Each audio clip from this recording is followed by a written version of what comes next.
Hey guys, my name is Anthony, and in today's video I'm going to be bringing you the second episode of my driver's career mode for Alfa Romeo. So if you want to see more career modes like this, then make sure to hit the like button and stick around by subscribing to the channel. We're almost at 1,000 subscribers, guys, so hopefully we can hit that by the end of the month with your guys' help. If you're not new and you're returning, make sure to tell your friends about the channel and tell them to click the big red button below. So getting into the video now, we are driving with Alfa Romeo, as I said, and last race we came in 11th place. It wasn't the best race for us, but we did get a pretty good strategy going along and we gained quite a lot of positions, but we didn't manage to get points due to a penalty. So if you want to actually see what happened there in terms of all of that, then there will be a link at the top right hand side of the screen. And as you can see, we're sort of looking at the back end here, trying to see if there was any necessary upgrades that we could have made. Sadly there wasn't, because there wasn't any upgrades we can make whilst we're waiting for some of the ones to come through, and sadly we won't be able to make any upgrades during this episode because we're still waiting on some of those upgrades coming through. So moving on to qualifying now, and as you can see we're going through the first lap, and going into turn 3 we just had massive understeer. The car didn't feel as oversteery as it felt in Australia, but it definitely felt just as understeery as it was in Australia. So you can see now we're going through some of the second sector here, and we were doing okay. It was an okay lap, but there were bits and pieces where, you know, we just had too much understeer and it really compromised the line going through the corner. Turn 10 was okay, could have been a little bit more committed, but it's pretty hard to be committed when you're having this much understeer. So as you can see, our first lap was a 27.4, which is not that good, but it's not that bad either. But moving on to our second lap, this was actually our quickest lap of the entire session. So what I'm going to do is I'm going to leave you guys here and let you guys see a lap of Bahrain uninterrupted.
So as you can see, coming up to the final corner now, we did pretty well in this lap. There was a few mistakes, but coming off the final corner, we rolled over that curb. You don't want to ride over that curb if you want to get the best exit. However, we still improved by about 5 tenths, half a second, and we ended up doing a 26.9. And then coming into our final run, I wanted to do one more run just in case we needed to make up a little bit more time to get into Q2. But coming into the second corner now, we ride over the curb a little bit too much and we just get oversteer, and that is pretty much our qualifying in Q1 done and our lap done. However, we did make it into Q2. We was in 14th place with both Alfa Romeos making it into Q2, and as you can see, Nicholas Latifi, Romain Grosjean, sorry, then Nicholas Latifi, George Russell, Kevin Magnussen and Pierre Gasly were the 5 drivers that got kicked out in Q1. And as you can see, Lewis Hamilton was breathing down our necks in our final run here in Q2, and it was very, very distracting, as you could see, and we didn't end up really improving all that much. We ended up coming in last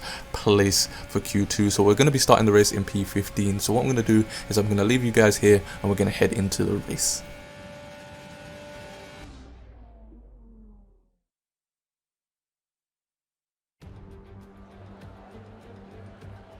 The stage is set for another enthralling race here in the Kingdom of Bahrain.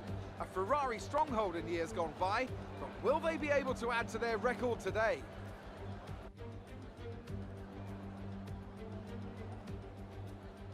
There's no shortage of passing opportunities around the 3.36 miles of the Bahrain International Circuit, with the best at turn 1 of course, and then another soon into turn 4. 15 corners here, 6 to the left and 9 to the right, and we could see 1 or 2 flat spots into the tight left-hander of turn 10.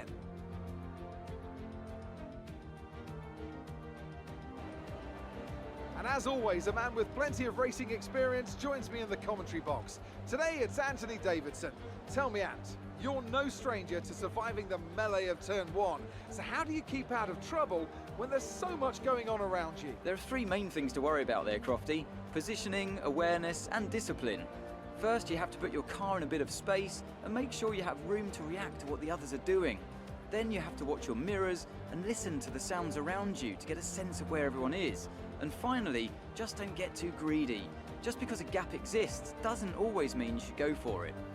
Before we begin, let's take a quick look at the grid lineup for today's race. Good job yesterday from Valtteri Bottas. The Finn starts from pole position, with Sebastian Vettel starting alongside. Moving on to the rest of the grid, we have Hamilton, Leclerc, Max Verstappen and Albon, Ricciardo, Sainz, Ocon and Lando Norris, Stroll, Perez, Daniel Kvyat and Giovinazzi, Iceman, Gasly, Kevin Magnussen and George Russell. Latifi and Romain Grosjean sits at the back of the grid.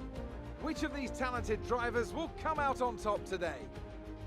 Okay, hey guys, so here we are at the race. Qualifying went pretty well, we made it into Q2, however Q2 itself didn't go all that well. We ended up in last place in Q2, so we're starting P15, which is not the best, but at the same time I'm pretty happy that we got into Q2 this early on, especially because in real life the Alfa Romeos have only recently just gotten into Q2, so at least we're doing better than our real life counterparts.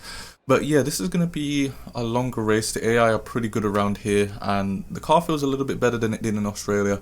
But at the same time, I still think that, you know, once the improvements come, we're definitely going to see a huge improvement in the aerodynamics and the chassis side of things. So yeah, it's going to be a long race, 29 laps around here. Looking forward to it. Hopefully we can do something like we did last race, where we almost scored points last race.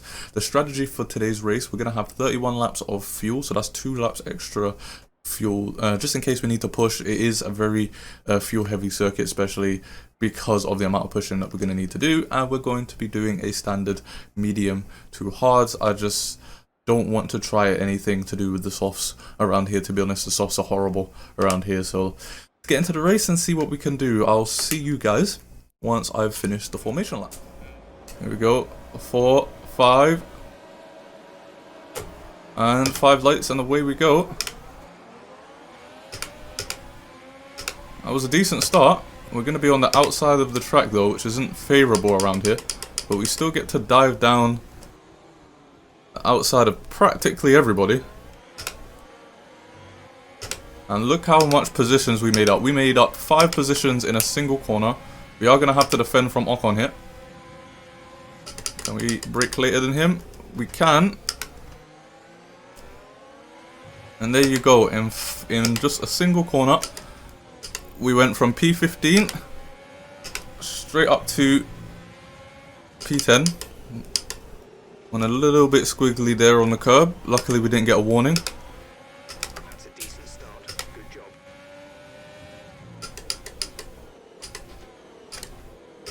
Oh, I just went super wide there. We're going to lose a position to Ocon.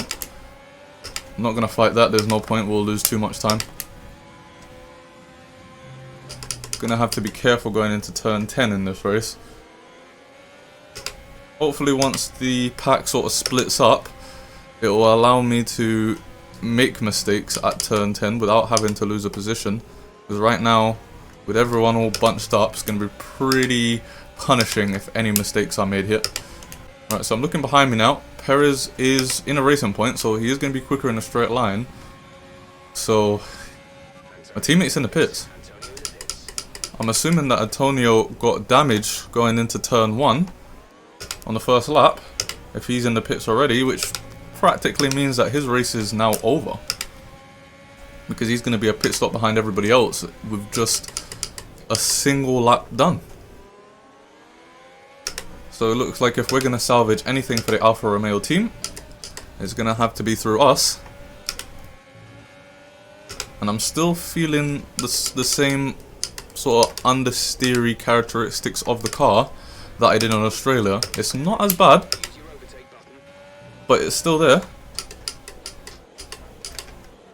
As you can see, going into turn 10, I just wasn't able to get the car turned in the way that I wanted to. Alright, coming up to lap 3 now, and we've got DRS enabled.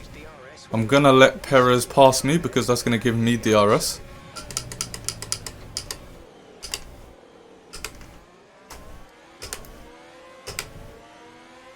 There you go. That was nice. So because I was behind Perez at the detection line, we go really wide here. I just cannot get the car turned in. It's due to that understeer that I was talking about. But because we were behind Perez at the detection zone, we got DRS. Okay, so we're at lap 5 now, and we're now 4 seconds away from the top 10, which is a huge amount of time. But honestly, I'm just sitting here concentrating because we've lost so much time due to the little battle we had on lap 2 and 3 to Perez, that I don't think that any sort of undercut or anything like that is really going to work for us. I mean, the soft tyre runners should be pitting relatively soon because I don't think the soft tyres can really last that long. So I'm assuming that those guys on the softs are going to be doing a 2-stop. So, you know, hopefully maybe in the second stint we can do some damage to the top 10. But other than that, don't really see us doing much from this position. And we've still got Perez, who's been breathing down our necks the entire time. Oh, we get a bit of oversteer coming out of that corner. Yep. It's just, I don't know, I just lose traction very easily with this car. Here we go, here's some of the other top 10 runners pitting for their first set of mediums, which puts us in 6th place. I think we've actually lost the DRS of Perez. Yep, we've lost the DRS. There was a yellow flag just now, so I'm not sure what was going on there. I wasn't really paying attention. Don't know if maybe someone crashed or retired, I'm not sure. I'm assuming not, because there's no more yellow flags, there's no safety car or anything like that.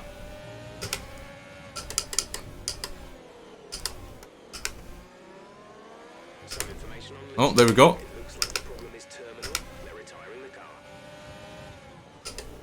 That was a bit delayed as we go wide again going into turn 10. I just cannot get the car turned in.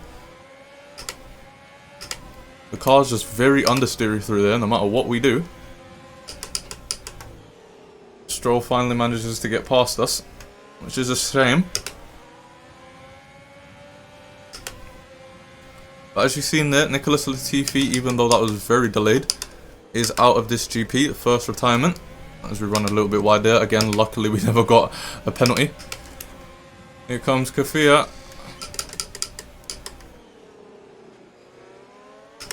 And he's going to have DRS on us here. It's going to be a drag race to this turn 1.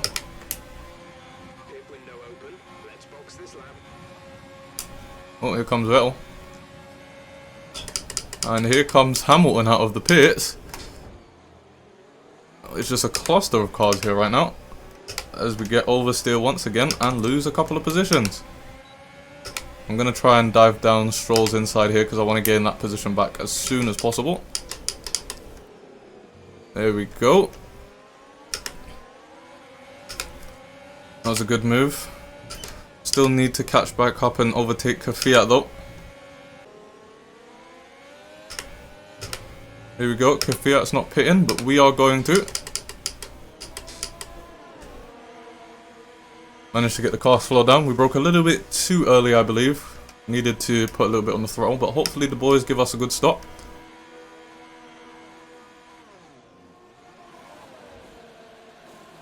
Go now. 2.8, I think that was better than what we had at Australia. I think we had 3 seconds there, so let's see where we come out.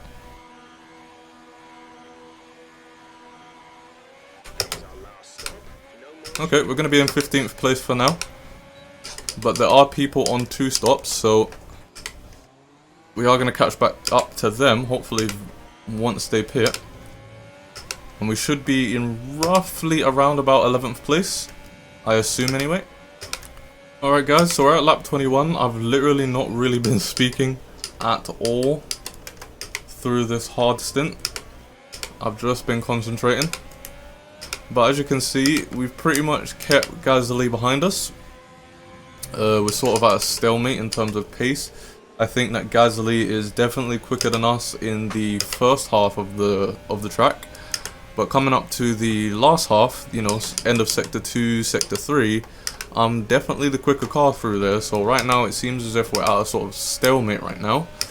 But he is looking a little bit stronger now. I think he's using a lot more of his overtake, so gonna have to be careful. Because right now we're in a pretty good position. We've got a few cars behind him. Me and Gasly are sort of pulled away from Stroll, but after Stroll you've got a Ferrari who's about to overtake him. You've got a Renault. Here we go. I'm gonna dive down his inside it. There we go. We've got a Ferrari, we've got a McLaren, and we've got a Red Bull. So they're probably going to be on a softer compound tyre than us. I'm not sure. I did see some of the guys pit before. I did see they were pitting for hards, so I'm not sure why they did a 2-stop if they were going to pit for the hards. If they've pit for the hards, then that's good for us because it means they're on the same compound tyre. We can probably keep them behind us, even though they've got much fresher tyres than us. However, if they've got mediums, which I've just seen Leclerc's got mediums, he's probably going to be quicker than us. So we're probably going to get overtaken by him very shortly, probably in the next couple of laps. But there's 7 laps to go, so I'm going to continue to keep my head down. Here's Charles Leclerc, just going to let him pass. Don't lose too much time. Okay, well then he makes me lose too much time. Thank you. Thank you, Ferrari. Oh, Sebastian Vettel out of the race. That's going to give us a free position. That's 2 big retirements in 2 races. There he is, as his teammate passes him. As we go on for a PB here, just about. Well, there you go. That's a free position for us. In 2 races, we've had 2 big retirements in Lewis Hamilton and Sebastian Vettel. And Sebastian Vettel was on the podium last race, I believe. So that's a lot of points he's going to drop. Alright guys, so we're coming up to the final lap now. It's been a long race. I've been concentrating the hell out of it. And yeah, it's been a pretty good race. We've been battling with Gasly and Kvyat. We're going to be finishing inside of the points unless we mess up something on this lap, which I'm happy about. I think we started P15, so from P15 to P7 is a very, very good day out of the office. Just need to get through these last couple of sectors. Lewis Hamilton got the fastest lap a couple of laps ago, so I'm assuming he's the one out in front, which means that he's going to win.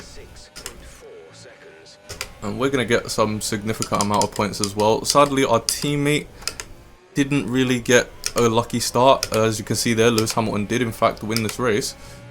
Coming up to turn 10, need to take this corner pretty well. Okay, that was average, but it's good enough. As I was saying, our teammate didn't really get a good start. I think he got damaged. As you've seen, he pit on lap 1. So it's a bit unlucky for Giovinazzi. Here we go, here we go. Gasly's going to try and overtake us. Into the last corner.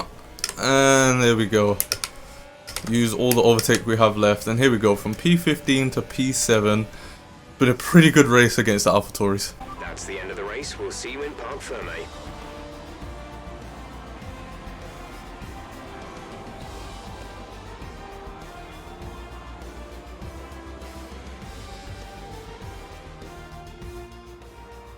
A fantastic team effort then to secure victory here in the desert. Talk to me, Ants. What was it that set them apart from the competition today? Well, time management probably played quite a large role in the outcome of this one. As ever, it's not just about speed, it's all about maintaining that speed consistently over a stint, over a race distance. So being able to keep up the lap times while still being smooth on the controls and gentle on the tyres, that's really where the race was won today.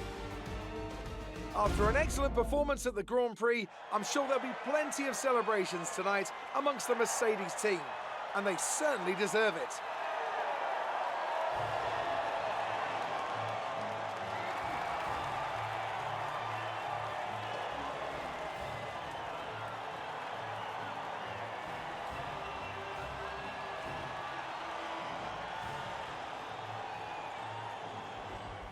Okay guys, so here is the official results. We've got Lewis Hamilton winning and getting the fastest lap with 26 points, and then we've got Valtteri Bottas and Verstappen rounding off the podium. Then we've got Sergio Perez, Leclerc with Fiat, and then myself in 7th place from 15th. Then we've got Pierre Gasly, Lance Stroll and Carlos Sainz to round off the top 10. And then we've got Alex Albon with, honestly, a sort of realistic but unrealistic race at the same time. He was in 6th position and went down into 11th. Then we've got Lando Norris, Ricciardo, Ocon, Russell in 15th place, good job from him. We've got Kevin Magnussen, we've got Giovinazzi, who once again sadly had a pretty poor race because of that first round damage.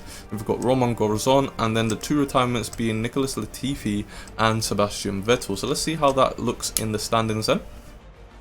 We now move up to 11th place, or we stay in 11th place rather, and our teammate, don't know why I did that, our teammate is in 17th place with no points. Valtteri Bottas is currently leading with 16 points to Leclerc and 18 points to his teammate Lewis Hamilton, which puts Mercedes on top of the constructors.